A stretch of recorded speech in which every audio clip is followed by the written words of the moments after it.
হাদির প্রধান আসামিদের পুলিশ গ্রেপ্তার করেছে। এই খবরটি শুনে যেমন স্বস্তির নিঃশ্বাস নেমে এসেছিল, তেমনি ঘটনাটির গভীরে চোখ রাখলেই সেই স্বস্তি ধীরে ধীরে পরিণত হয় এক শঙ্কায়।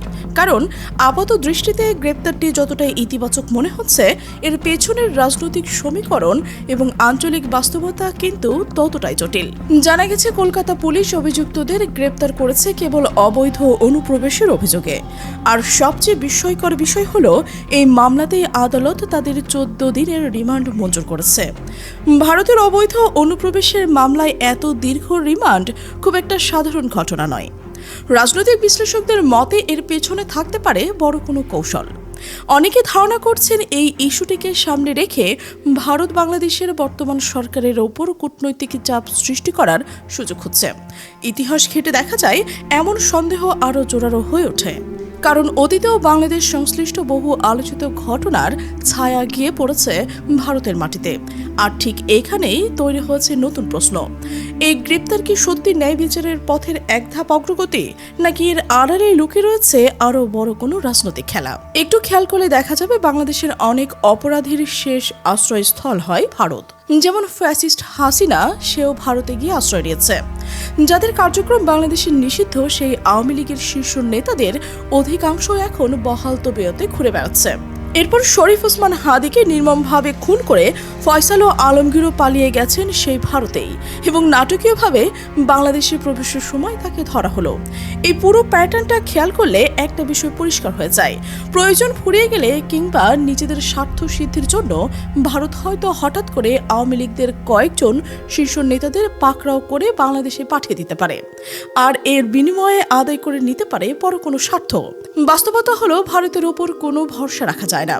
তারা তাদের ভূখণ্ডের কাউকে আশ্রয় দিক, কাউকে গ্রেপ্তার করুক, বা কাউকে বাংলাদেশের হাতে তুলে দিক, কিংবা বছরের পর বছর ধরে আটকে রাখুক, এর প্রতিটি পদক্ষেপের নেপথ্যে কেবল একটি জিনিসই কাজ করে, তা হলো ভারতের স্বার্থ, নিজস্ব স্বার্থ।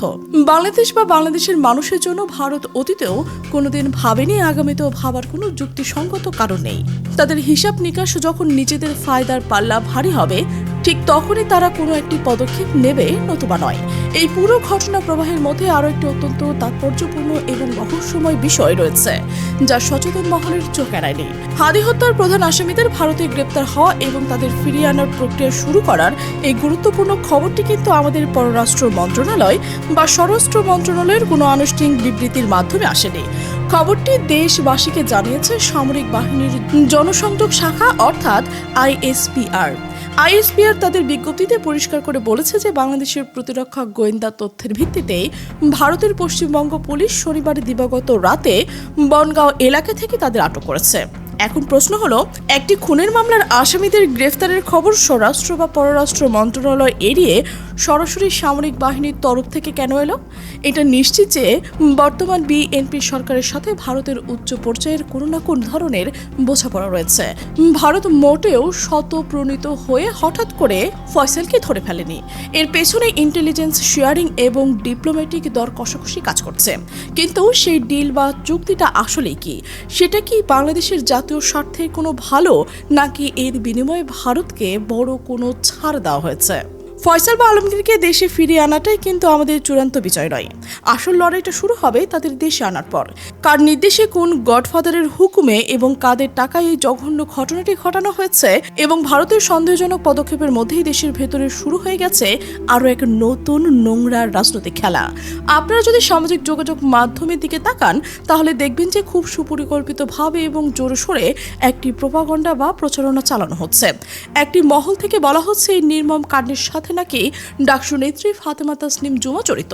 এমনকি এমন গুজবও ছড়ানো হচ্ছে যে, ভারতে হাজির খুনি ধরা পড়ার খবর শেয়ারের পরেই তিনি নাকি ভয়ে তার ফেসবুক আইডি ডিঅ্যাক্টিভ করেছেন। এখানে কিন্তু খুব গভীর এবং সুদূর প্রসারী একটি উদ্দেশ্য কাজ করছে। যেহেতু খুনি ফয়সাল এখন ভারতে হেফাজতে রয়েছে, তাই তাকে ছেড়ে দেওয়া বা বিশেষ সুবিধা নেওয়ার প্রলোভন দেখিয়ে যা ইচ্ছা তাই বলানো সম্ভব। এই একটা সুযোগকে কাজে লাগিয়ে আরও একটা রাজনৈতিক ভয়াবহ ফায়দা লুটানোর ষড়যন্ত্র চলছে। বিএনপির একটি অংশ এই ঘটনায় সাদিক কায়েমকেও জড়ানোর চেষ্টা করছেন। এর পেছনের কারণটাও কিন্তু ওই একই রাজনৈতিক। কারণ আসন্ন মেয়র ইলেকশন, ঢাকা দক্ষিণ সিটি কর্পোরেশনের সম্ভাব্য প্রার্থী হিসেবে সাদিক কায়েমের নাম খুব জোরালোভাবেই উঠে আসছে। আর এই রাজনৈতিক উত্থানকে থামিয়ে দিতে হয়তো হাদির মতো একটি স্পর্শকাতর ইস্যুকে হাতিয়ার তৈরি করে ব্যবহার করা হচ্ছে। এই পুরো চিত্র যদি আপনারা একসাথে মিলে দেখেন তাহলে খুব সহজেই বুঝতে পারবেন কেন ফয়সাল এবং আলমগীরকে গ্রেপ্তার করা হয়েছে। খবরটি আমাদের জন্য যথেষ্ট স্বস্তিকর এবং সুখবর হওয়ার কথা ছিল। রাজনৈতিক কূটচালের কারণে তা ঠিক ততটাই দুঃখের এবং গভীর উদ্বেগের কারণ হয়ে দাঁড়িয়েছে। খুনি ধরা পড়েছে ঠিকই, কিন্তু সেই খুনিকে খুঁটি বানিয়ে এখন যে প্রতিপক্ষকে ঘায়েল করা হচ্ছে, যে নোংরা রাজনীতি চালানো হচ্ছে এবং যে গুজব ছড়ানো হচ্ছে তা সত্যিই কাম্য ছিল না। প্রিয় দর্শক, আপনি সার্বিক বিষয়টিকে কিভাবে দেখছেন অবশ্যই জানাবেন এবং আপনার মন্তব্য কমেন্টে জানান।